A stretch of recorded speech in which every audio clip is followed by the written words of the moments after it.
Welcome back. 7 minutes before the top of the hour, Congressman Charlie Rangel is giving up his powerful leadership post on the House Ways and Means Committee. Well, at least temporarily, after the House Ethics Committee found he accepted corporate money for trips to the Caribbean.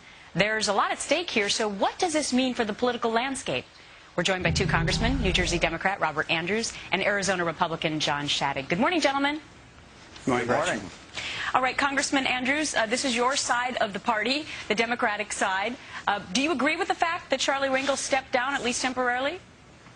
Yes. I think that Mr. Rangel should be focusing on his ethics investigation and his constituents, and the country should get focused on the issues of jobs and health care. So, yeah, I think that him no longer running the committee is the right thing. Congressman Shadegg, a lot of people were saying, wow, these allegations have been out there for a long time. What took so long?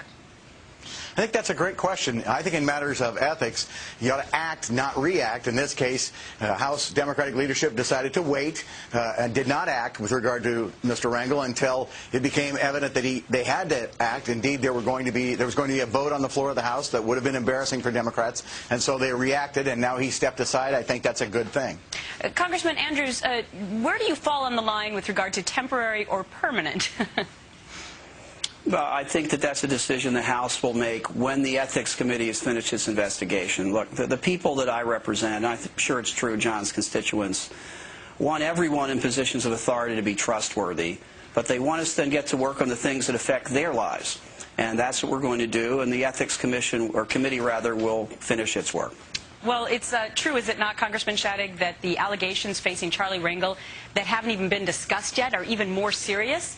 I think we documented some of those over on our big screen over here. I mean, there are a series of other problems that he's facing, correct?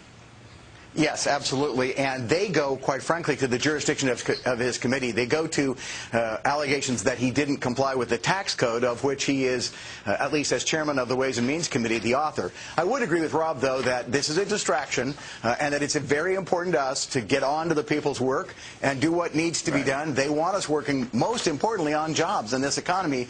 There are a lot of people suffering right now. Well, that's interesting. That's interesting you bring up jobs, though, because we're focusing on health care. Are we not, Congressman Andrews? And how does this political situation with Charlie Rangel affect the health care movement? The Congress is very much focusing on jobs. The House passed a jobs bill in December. The Senate passed a jobs bill, I guess it was last week, and we're trying to put the two together. And it really is the #1 priority. Health care is related to jobs.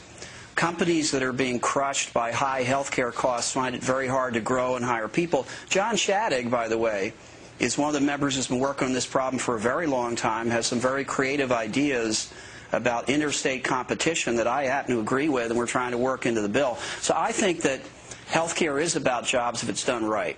Congressman Shadegg, I'll let you respond to that. Well, I wish Rob were right about what we're focused on. The reality is we're now almost a full year into a health care debate. It is a vitally important debate, but it seems we can't move on. It seems in the last year all we've done is health care. That's all we're doing right now. That's what the president is focused on. We're going to move forward, apparently, to trying to push this bill through a reconciliation process, which will require House Democrats to vote for everything that's currently in the Senate bill. I think Rob is right that there are things that we could be working together on. Unfortunately, that's not happening. It appears we're going to press forward one more time and try to pass the current legislation, and then perhaps after it passes, tinker with it. And I don't think that is where the American people want us to be focused. Unfortunately, it looks to me like the president has got a death grip on a bill that's unpopular with the American people, at least the overwhelming majority of them. Congressman Andrews, are you voting yes or no on health care? Well, if it's the plan the president's put forward that cuts costs and helps improve quality and covers people, I will support that. And I would say to John that wait a minute. You know what he's going to have in his bill right now. Are you voting yes or no? We have to read the bill first. I mean, I think most people want us to do that. But if it's what has been proposed, sure, I support those things. And Congressman Shadegg, I think I know where you fall on it. I think you do. I think if Rob were right, if it would cut costs, or if it would solve the problem for people with pre-existing conditions, if the president was willing to listen substantively to Republican ideas and not just do tinkering on the edges, then I think we could solve this problem. Because Rob's right, there are middle ground areas. There are places where Republicans and Democrats agree. Wow, very interesting, and thank you so much for being so honest about that this Thank morning. you. Congressman Andrews and Congressman Shadegg, interesting debate. My pleasure.